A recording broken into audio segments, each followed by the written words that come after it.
అన్న ఇప్పుడు ఈ టాప్ 5 మేధావులు కోదండరాం, ఆ, ఆ, గంట చక్రపాణి, గంట చక్రపాణి, మల్లెపల్లి లక్ష్మయ్య, ఆ, ఆ, ప్రొఫెసర్ కాసిం, ఆ, ఆకునూరు మురళి. మురళి. ఈ 5 అయితే అబ్స్కాండింగ్. ఎందుకు? ఆ, ఈ మేధావులు అంటే వాళ్ళందరూ కూడా ఎవ్వడు మేధావి కాదు. ఉమ్.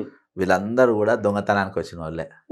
దొంగతనం అవకాశం లేవు కాబట్టి నీతులు మాట్లాడిండ్రు. ఉమ్, దొంగక అవకాశం దొరకగానే వాళ్ళ కలర్స్ ఎత్తుకున్నారు. ఉమ్, కానీ వాస్తవానికి మొన్న ఒక మీటింగ్లో నేను కోదండరాము ఎదురెదురైనాం. ఉమ్, ఎదురెదురైనా ఉద్యోగులు వాళ్ళు మీతో మిలియన్ మార్చ్లో పాల్గొన్నారు, పెన్ డౌన్ చేసిండ్రు, సకల జన సమ్మె చేసిండ్రు.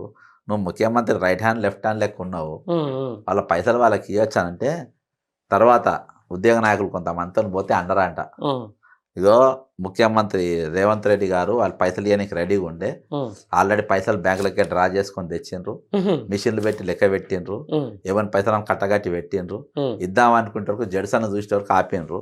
ఎందుకు? అట్లున్నది. అది అడిగేటోళ్ళు మనమే కదా అన్న. ఇప్పుడు ఉద్యోగ సంఘాలు అందరి నాయకులు అందరిని మర్చిపోయారు. అదే అదే.